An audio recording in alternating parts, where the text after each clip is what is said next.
What's up, Ramblers? I know you want to get into today's podcast, but real quick, make sure you're keeping up by following Assistance HQ and Offsource HQ across all platforms, anywhere on all social medias, to keep up with all of the latest content, updates, exclusive, and everything else. And for business owners, visit offsource.tech for all of your office outsourcing needs, a virtual assistant for every occasion.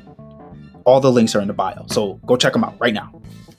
Now, here's your podcast. Before we begin, a moment from our sponsor. Hey guys, welcome back to another wonderful episode of the Ramblings. I have a little bit of cough in my throat, so I'm sorry about that.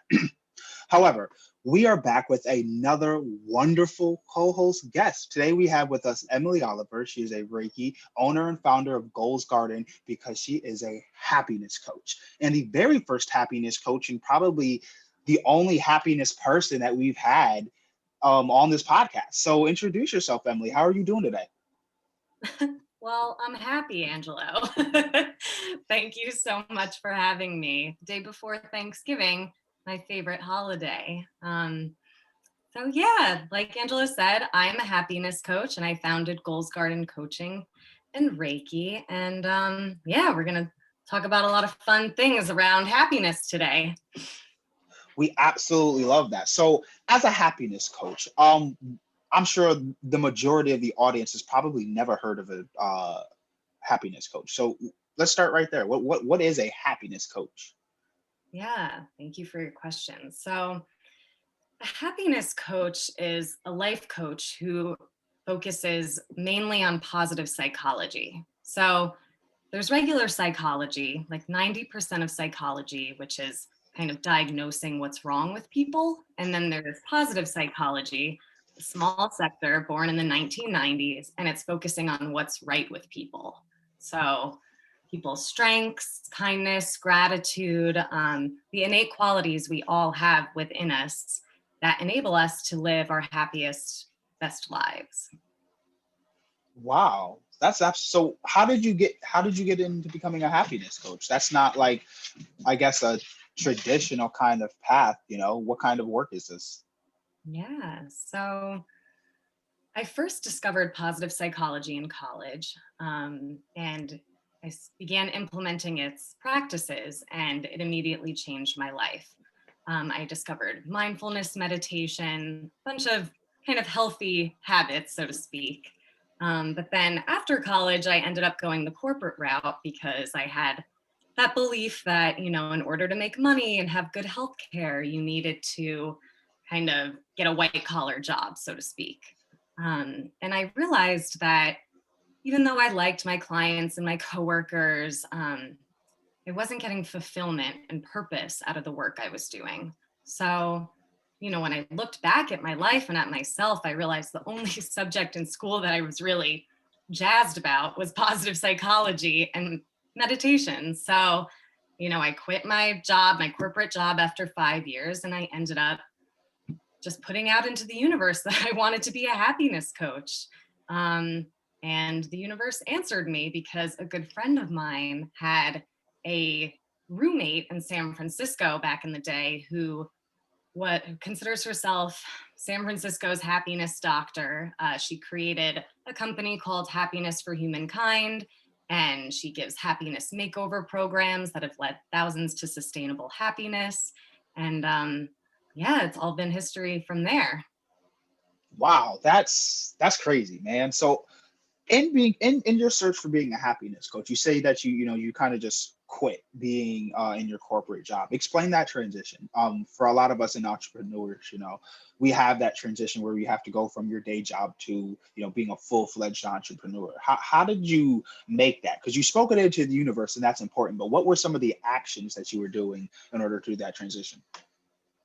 Yeah, so the actions I took for that transition, it honestly wasn't really, it was more like a quarter life crisis. I was I was living in Philadelphia. I no longer wanted to live in Philly. My boyfriend at the time had 1 year left at UPenn dental school, and I was unwilling to wait for him. So I knew there was something missing there. And everybody at work was like, you're crazy if you leave. This is such an amazing company. And it really is. But I thought I was crazy if I didn't do something that I was passionate about.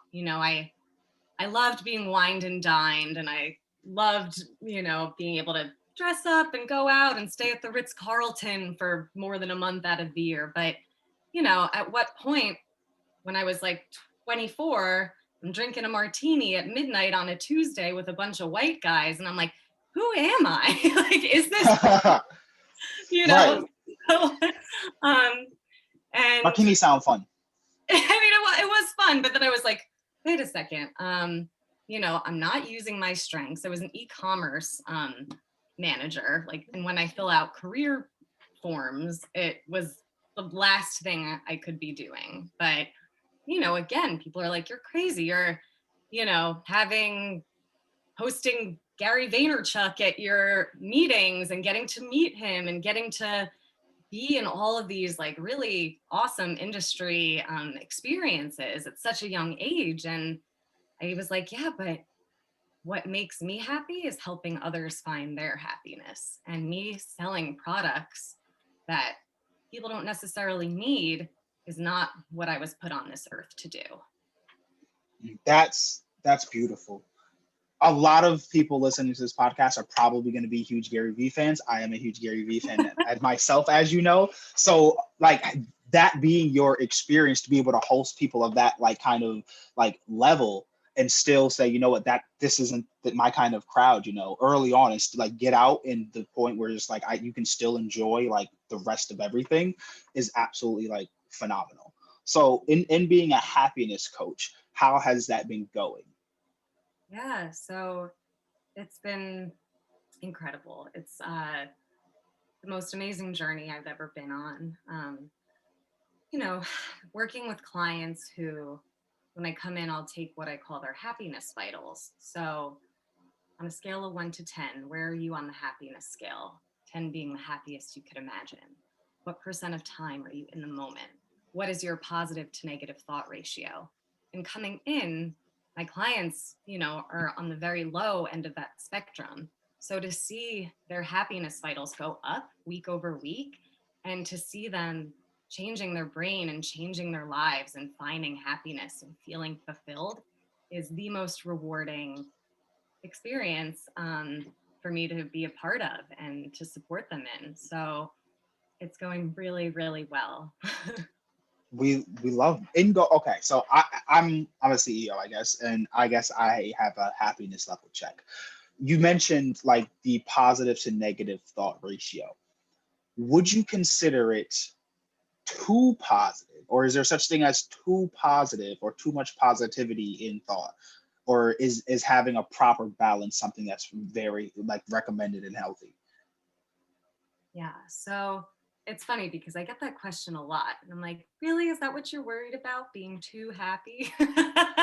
But there is that happy idiots. I don't want to be the happy idiot who's like, oh, we're in the middle of a pandemic, there's a lot going on in the world, there's suffering and children, and I'm allowed to be happy. And the answer is yes, because your happiness affects other people by emotional contagion and degrees of separation. So be happy as much as you can. I'm not saying that it is appropriate to be happy all the time. I still experience sadness and take, time to be sad and experience emotions, because life is 50-50. You can't have the positive without the negative, but there is a way to quickly move out of the negative into the positive, and there's a way to learn from your negative experiences, and kind of tailor them to your best interests. Wow. So in happiness being, I guess, contagious, I want to because we all work with people, and people are I guess, the bread and butter to life, if you will. We need more people in order for life to continue going on, so happiness is happiness really that contagious? Is it more contagious than sadness? That's a great question. So I once saw a graph, and I've been trying to find this graph again. I think it was first in my positive psychology class in college. but all of the green dots represented happy people and all of the red dots represented unhappy people. And unhappy people tend to surround themselves with unhappy people, and happy people tend to surround themselves with happy people. But there is the emotional contagion of spreading happiness by 3 degrees of separation. So if you were having a really bad day and I hopped on this podcast and was like, Angelo, I admire everything you're doing with this podcast. I really appreciate you having me on here. And I just want to give you a warm hug. Like, you're going to feel a little bit better, and you might take that with you, and you might smile at somebody on the street that you would normally ignore. And then somebody on the street is feeling seen because they just received a smile from a stranger, and then that makes them feel good. So yes, 3 degrees of separation for happiness, emotional contagion is standard. What And is the what is sadness, that? What is that 3 degree? What is the 3 degrees of what is that? Like I see like what you're saying in the example, but I like I can't put it in words, but like yeah. what is this 3 degrees of separation? Like That that means happiness can that have. I can make somebody happy that I was without even interacting with. So if I spread happiness and I'm so happy and it makes other people happy, then they make other people happy too. So by 3 degrees of separation, my happiness is making other people happy. So for example, if I talk to 3 people a day and those 3 people talk to 3 people a day, then there's a chance that, now I'm doing math and I'm a happiness coach, not a math coach. There's a chance that, 9 people are affected by my happiness just from the 3 people that I directly affected. And then, it moves. So okay. So like a snowball effect of happiness, if you will. Like we're rolling a snowball of happiness. Yes, I love that. Great analogy. Okay. So does it have the same effect for sadness? I am unsure that, because I have seen the psychology and the studies around this for happiness, yet there was no study done on sadness in this specific way. However, I would assume it would be pretty close. Actually, I'm going to take that back, because happy people some of them are able to protect their energy. Like, I talk to unhappy people all day. Somebody close in my life is depressed and I'm with them a lot and I'm still happy. So, I'm able to protect my energy and my happiness regardless of other people's sadness, because I want to I go into accept that. them. Go more. Let's stem into that. I'm sorry to cut you off. I apologize. I do not mean to cut you off, but Oh. that is like a really major point right there. Being happy to the point where you're able to protect your happiness. That's not like something that I guess is talked about as much. What is protecting your happiness, and how can anybody do it? Some people aren't as happy as others. So for the little bit of happiness that people have, how do we protect it? Yeah, so the crux of sustainable happiness is resiliency. And resiliency can be thought of in terms of when something bad happens, quote unquote, something bad happens to you, how quickly are you able to bounce back from that unfortunate circumstance? And because I have so many tools in my tool belt, I can bounce back from these unfortunate things very quickly. So, if I get in a car accident and you get in a car accident, I might be able to come out of it really quickly and move into problem solving mode of, okay, let's call the cops, let's exchange insurance, let's, deal with this and kind of come out of it. Whereas somebody else who is without having these tools might be thinking like, oh my gosh, this is the worst thing in the world. Like, I'm frozen. I don't know what to do, and it takes them longer. And then days later, they might still be waking up, feeling upset about that car accident. So to answer your question, tools for resiliency. So being able to accept things, acceptance is a huge one. and learn from it and move on. And just, being able to put things in perspective and reframe them. So it is what it is. Yes. I guess for the audience, that's, I guess, the superest short way to put it. It is what it is. Yep. And the sooner you can come to terms with that without blaming or, putting some more meaning to it than it deserves, a good thing is this going to matter a week from now, a year from now, a couple years from now? That really helped me when, I was in my corporate job and I was giving a presentation to a big client. They're like, are they really going to matter if I bomb this eye drop presentation for, so-and-so company? I don't know if I'm allowed to say brands and companies and things on this podcast. So no, you can absolutely say whatever you want. We don't even have enough listeners for people to really care. It's super not serious. You could say Disney and Mickey Mouse and we don't have to pay anybody. Awesome. So we've been in a pandemic these last couple of months, if you will, almost an entire year, close to. What has been your key for remaining happy during this entire pandemic? Mm-hmm. So because I have done such rigorous work on myself and I implement the tools of positive psychology in my day-to-day life and I share them with all of my clients, it keeps it really front of mind. So what I would recommend to people to stay positive is absolutely deliberately search for the positive aspects of your day. So at the end of the day, really reflect on it and say, what are 3 good things that happened to me today? And how did I contribute to it? So there's even an app called 3 Good Things, and you can record these 3 good things in there. Another way to make sure that you're able to kind of stay above the positivity line in this pandemic is to make sure that you experience gratitude and you give gratitude, especially this time of year as we're moving into seasonal depression season and, Thanksgiving and everything. So, what am I grateful for and why am I grateful for it? What is it adding to my life? Really deepens your sense of gratitude. And then just helping and being kind to others. As a species, we would not have gotten here if we didn't help each other. It is in our blood to help each other. And, of course, there are those people out there who don't have that bone in their body that are, oh, let me help you.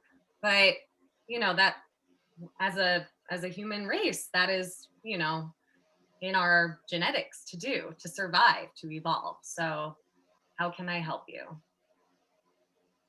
I like that. We are a how can I help you kind of company. We say assist over here, but how can we help you? And I think in playing on that and going on the how can somebody help.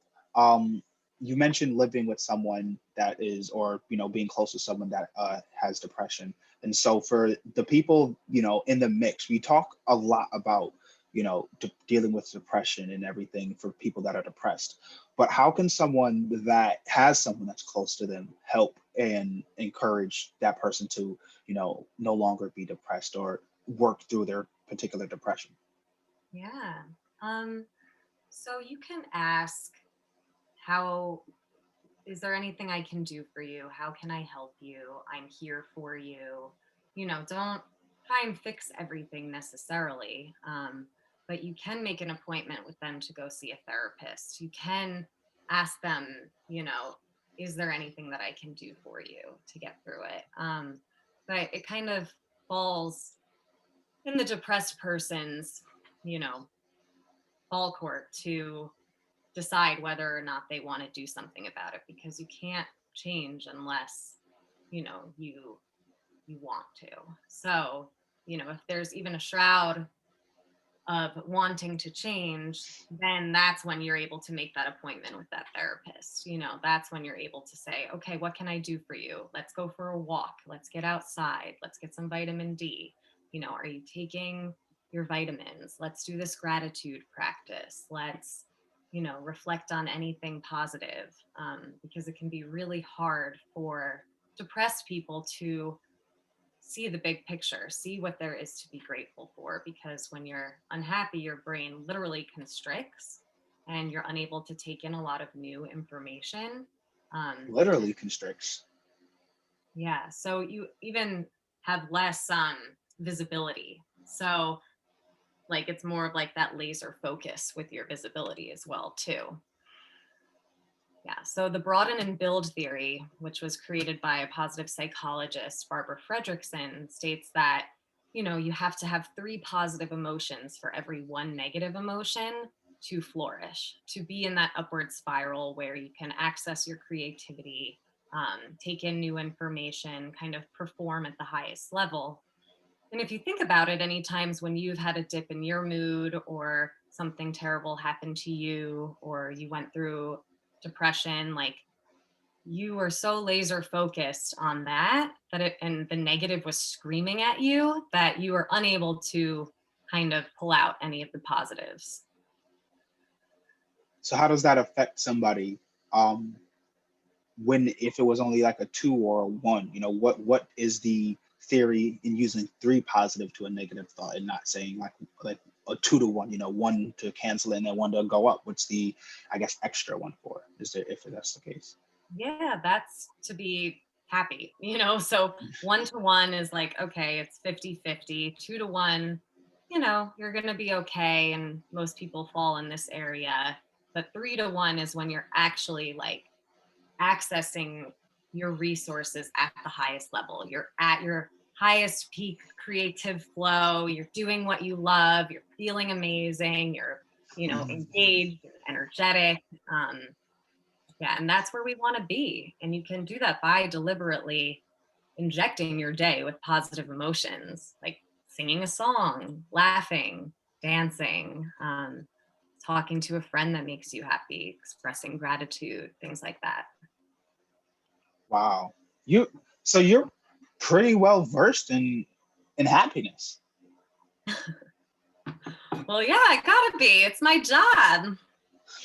So what kind of people, or what is the, not what kind of people, but what are people's most common reason for being unhappy? I guess. Because you take people from being unhappy to happy. So what's, I guess, the most common reason for people to be unhappy? Yeah, it's mostly well, that's the thing. It's your thought patterns. So if you think about it, you know, things in your life, circumstances are completely neutral until you assign meaning to them.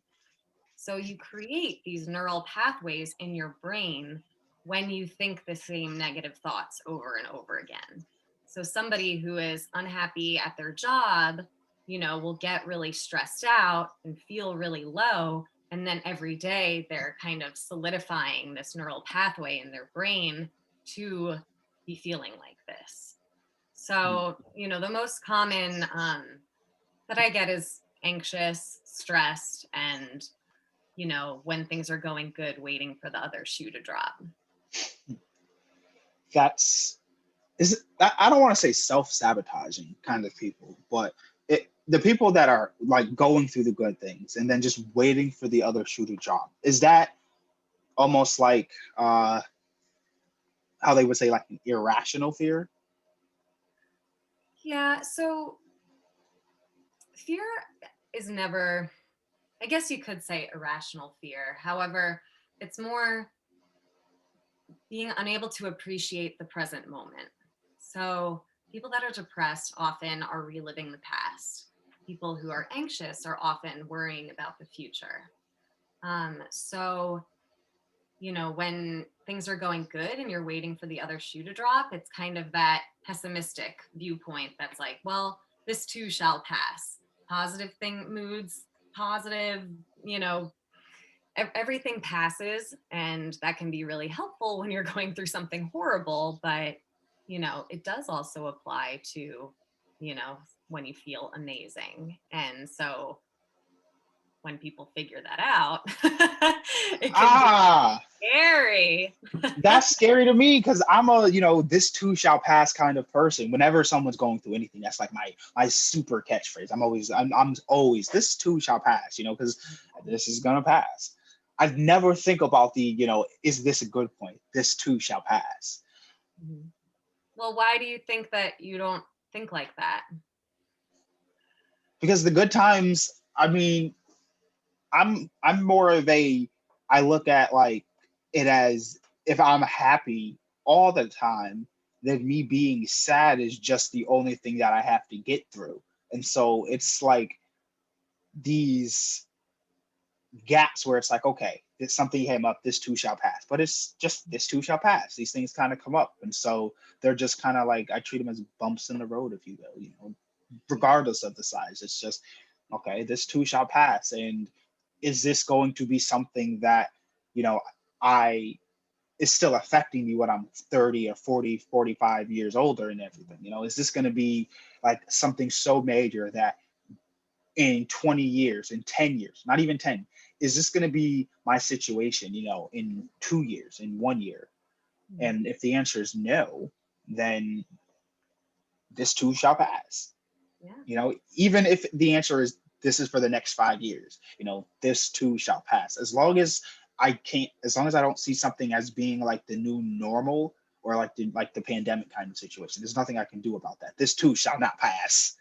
But anything kind of else is like, this too shall pass at this point, because I'm going to be getting older, and I consider myself at a pretty okay point as of right now, being ahead of the curve, if you will. I'd classify it, but it's still, as things come up, they feel like, I'm not where I would like to be, but I'm getting there. And so this too shall pass is like bumps in between of just happiness, if you will, at least for me. Yeah. And, it doesn't really serve us to think that our happiness is going to pass. You want to go into every day thinking today's a great day. Today's the happiest day of my life. How are you doing today? I'm fantastic. How are you? Because that's what we want to be. And sometimes you have to like fool yourself to believe it, but it really doesn't serve us to think, I'm happy, but who's to say about, 2 hours from now? Right. Right. So, just being present. And if you feel good right now, go with it. And a lot of Going with it. times, your negativity comes from not being present. So if you're engaged fully in what you're doing, if, you're paying attention to me right now, chances are you're not thinking about that thing you messed up earlier, in the week, or, having to cook Thanksgiving dinner with this recipe that you've never done before. And I hope it goes okay. So that's why I really press present moment awareness, because life only exists in the present moment. And Harvard research has shown that on average, 48% of the time, we are thinking of something other than what we are doing. So it's like half of our life. All of my life, if you almost think of it like that. Almost all of my life, that. I'm king of probably doing something and thinking of 1,000 different things that have everything to do with the future. I wouldn't consider myself anxious about it. I just feel like I need to be prepared. And I'm like, if I'm ready, I don't got to think about it, which I guess, I don't know if that's like if any psychologist would classify that as any like defense mechanism. But yeah, if I'm ready and prepared, I don't have to think about it when I'm in the middle of doing it, because that kind of makes me nervous, if you will. I don't know why. It's like thinking about doing something as I'm doing it is like, I don't know why I can't do something like it. It just feels weird. Like I'm thinking about doing something as I'm doing it, and I feel behind. Hmm. Yeah. Doesn't that get exhausting though? Sometimes, I guess. Feels like it. I don't know. Would you say, can I call you a psychologist? You can call me a positive psychologist. Okay, so as a positive psychologist, would you say it's possible to be mentally fortified? Mentally fortified. Can you elaborate on that? Like, I am happy. in my process, in what I do and how I go about certain things.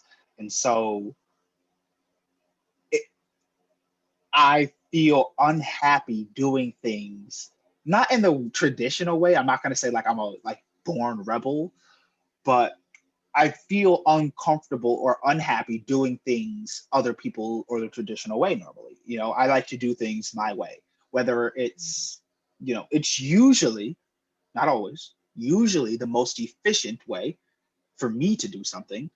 Um, and people have yet to prove me wrong on being able to beat my efficiency, but sometimes it's not. But regardless, it's like I'm happy with, as long as I'm being able, as long as I'm doing something, and if I'm able to do it my way, then I'm pretty much happy with it. So when I'm going about life and I'm, you know, mentally fortified, I can only control but the things I control. So as long as I'm able to, I guess, have some semblance of hitting some form of the goals that I have, at least a backup goal, then I'm why be sad? I try to not be sad. Like I like when I'm sad, I really like if someone asked me what was wrong, it would be like I'd have to be like super sad, because I'm, even when I'm like kind of sad, like it's not gonna show or anything, because it's like, what am I really having to be sad about? You know, it could be so much worse than what it is. Like what I'm being sad about isn't really anything. Mhm. Yeah. But, you don't want to invalidate your own feelings if you are sad. You're allowed to experience sadness. If what you're doing is working for you and you are happy, then keep doing that.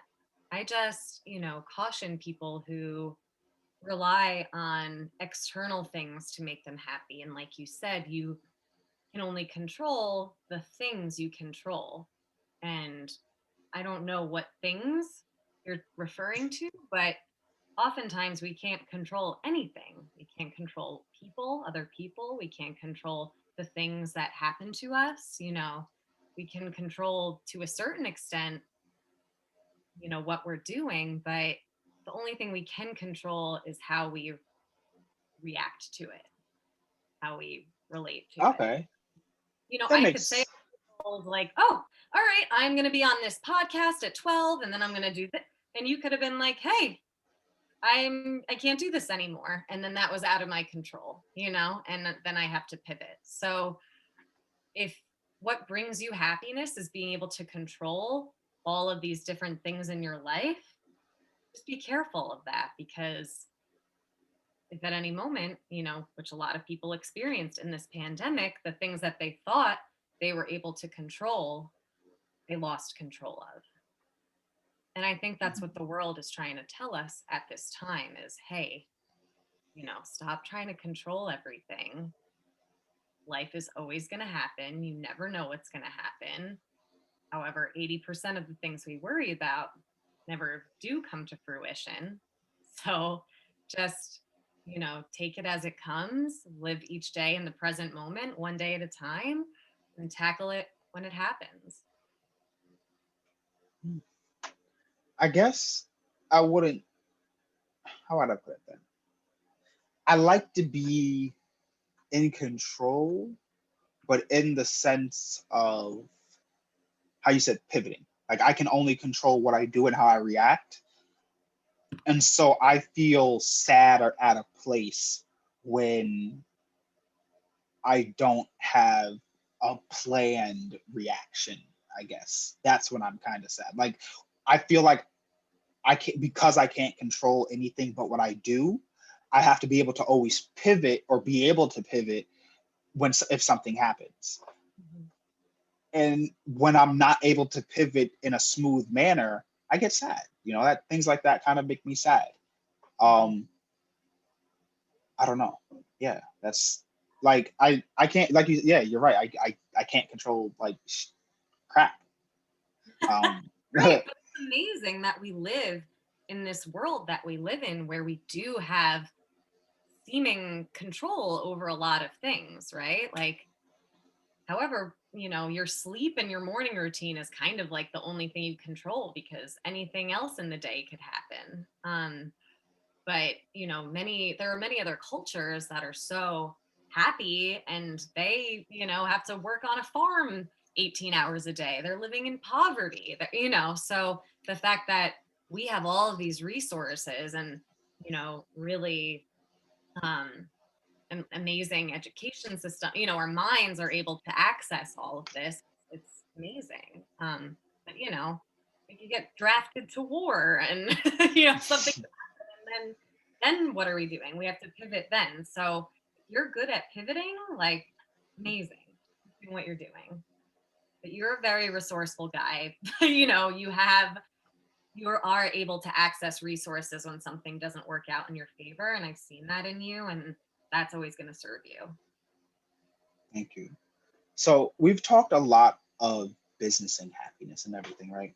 So what about personal happiness? A lot of us in our like personal lives have things that personally make us happy. And usually, as you just said, we can't control any of those things. We might have a favorite TV show, a hobby. We might like going out and everything. And as the pandemic, as you said, has shown, we have to be able to pivot and have different things. If those things that were external that make us happy were taken away, where do we find the balancing line? Because obviously we're going to, external things always make us happy.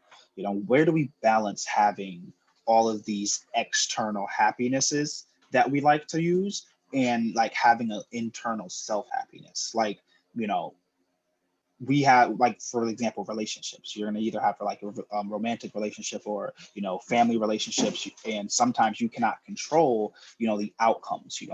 I've had friends, do things that means that we're no longer friends anymore. So where do you balance having like those external happinesses and internal happinesses? Yeah. So there's a term for external happiness, and it's hedonic happiness. So people, places, things, circumstances that make you happy. And 90% of us rely on this for our happiness. And that's perfectly fine. However, it's not always sustainable. So eudaimonic happiness, which literally means the nature of a good spirit, Aristotle introduced it. It is how you feel when you're just left with yourself. So, fulfillment. Do you have meaning in your life? Are you able to be your authentic self? Are you using your natural strengths in your day to day? How do you feel when you're in nature or in a yoga class or meditation, or you're connected to something bigger like through religion? These are the types of things where, if all of that was stripped away, you would be left with. So it's just you, just myself. So how are you happy with, just yourself? Yeah. How do So you, like, for some people it can be a challenge. I don't know, but I assume for like, a good amount of people, it would be, I guess, pretty challenging. right. So people are always relying on something to make them whole. It's like, this person, when I get a boyfriend, I'll be whole. When I get this job, when I, all these hedonic things. But when you're left with yourself, do you feel whole? And the way you do that is by loving yourself. So, how's your self esteem? Like, do you like yourself? Do you enjoy spending time with yourself? Can you, if all of your plans fall through and it's just you and nothing else to do all day, you don't have to go to work, are you able to enjoy yourself? You had me for a second. I was close. You said I can't work. Is that okay? Now I have to ask a question because that makes me question myself in an oddly weird way. So if I was absolutely left with just myself, like if all plans fell through, I'm one to just work. All the plans fell through, I'm gonna go make some money. That's my thinking. If it was just me, could anybody live like that? Like just them? Like, how do you, I don't know the words or the terms I'm looking for, but Yeah, it's like, go ahead. Sorry. like I want to, even if I'm not talking to anybody, like things to do. Like I don't know. I can't think of the words to put it because it's like if I was left with just myself, I wouldn't know what to do if it was just me with nothing external in that sense. Like be me in a psych ward in like the solo room or whatever, you know, in like the super room with the padded walls and everything, just me, I would deserve to be in padded walls because I go crazy. Like what what is the key to being in a padded room and still being happy? Yeah. So, well, obviously, we need at least one or two good friends, people that we can rely on that will help us with our happiness. However, that's where, the gift in the now comes from appreciation of like, when's, I feel like the world is calling us to be still right now because we're always looking for the next best thing. We're always on the hedonic treadmill, bigger, better, more now. And the world needed to kind of take a breather and become still. And, you know, stillness speaks. A tree is a living, breathing thing, and it's constantly changing, very slow. So being stuck with yourself in a padded room, you can focus on your breath. You can feel this life giving oxygen filling you up, sending it through your bloodstream. You can feel this beautiful body that you were given and be grateful for it. What am I smelling? What am I seeing? What am I touching? What am I tasting? Make it a really embodied experience. And then I'm so grateful for blank because it adds blank to my life. Give gratitude for the gift in the now. What is the gift in the now? That I was able to take a beat and take a deep breath. Deep breathing lowers our cortisol levels, which is the stress hormone, um, which is the number one killer, is stress. So, when's the last time you took a really deep breath and exhaled completely? You know, this is something that is so good for you. And oftentimes, the gift in the now is I have a roof over my head, I have food in my stomach, I have somebody who cares about me. And the gift in the now is I get to think about that and recognize that and take pleasure in that right now. Because it's Thanksgiving. So with that, with all of what you're thankful for, everything that you have to be grateful for, but tomorrow being your favorite holiday, Thanksgiving, what are you most thankful for? One, only one though. Like you have to pick the ultimate thankful thing that you're thankful for. The ultimate thing that I'm thankful for is that my family is healthy and safe. I just had my first nephew. I'm an Auntie M, like the Wizard of Oz, right? He's 3 months old. He's the cutest thing in the world, and I'm just so grateful to be able to be in the vicinity of my family. Usually, I'm not, in the same state as them. So being able to be here with them, everybody's healthy, is what I'm grateful for because it adds love and peace to my life. What are Look at you that. grateful for, Angelo? What about you? For the podcast, it's going like I don't because I'm grateful for a lot of things. So I'm going to start by saying shout out to my mom because she listens to the podcast and I love you, but I am not most thankful for you right now, even though I probably should be. I am most thankful that I was able to weather the pandemic because this time last year, I'm approaching doing like officially 1 year in business almost. And it's the first year in business I've ever accomplished as an entrepreneur. So it's a very large milestone for me.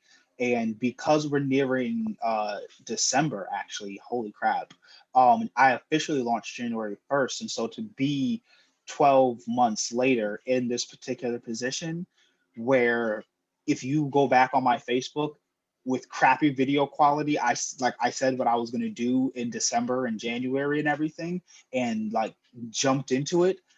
I am most thankful that I was able to execute. And even though it is not 100% where I would have projected and would have, shot for the stars for on, I was able to really have a lot done. And that's what I'm most thankful for. It's amazing. Well, awesome. Thank you so much for having me on this podcast today. It's absolutely no problem. We really got a lot of joy out of it. And I'm sure a lot of people are going to replay this one for the ages. A lot of great content. So before we go, you can do a shameless plug. Goals Garden, what is it? How do we find you? What do you officially do? What are the services? How much do they cost? All that. Yeah. So goalsgarden.com is my website, and you can see my offerings there.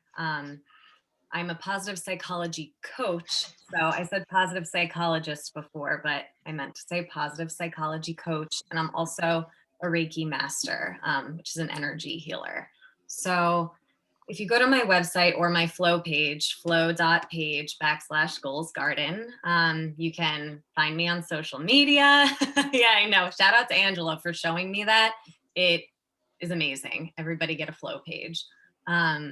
And I'm actually doing 25% off of all of my programs until midnight on Cyber Monday. So all you have to do is book a call or a consultation with me before Monday at midnight.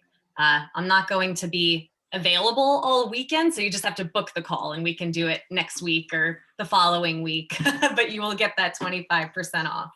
And I have the programs I offer a happiness makeover, which is an immersion of Reiki and positive psychology, and it harnesses both the conscious and the subconscious for deeper healing, and has led people to sustainable happiness. And I offer half of that. That's 12 classes, 2 hours long, and you will come out the other end completely happy.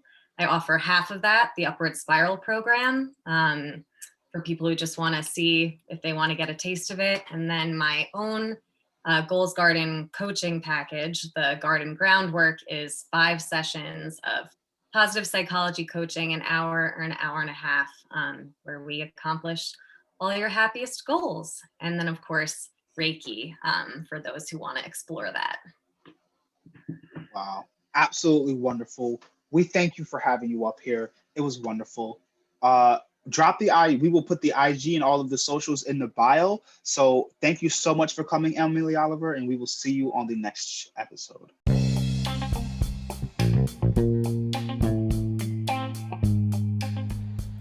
Before you go, Ramblers, if you enjoyed today's podcast, don't forget to hit that subscribe button and make sure you're following me across all platforms at Assistance HQ. Catch up on exclusive content and keep track of everything going on at OffSource. See you in October.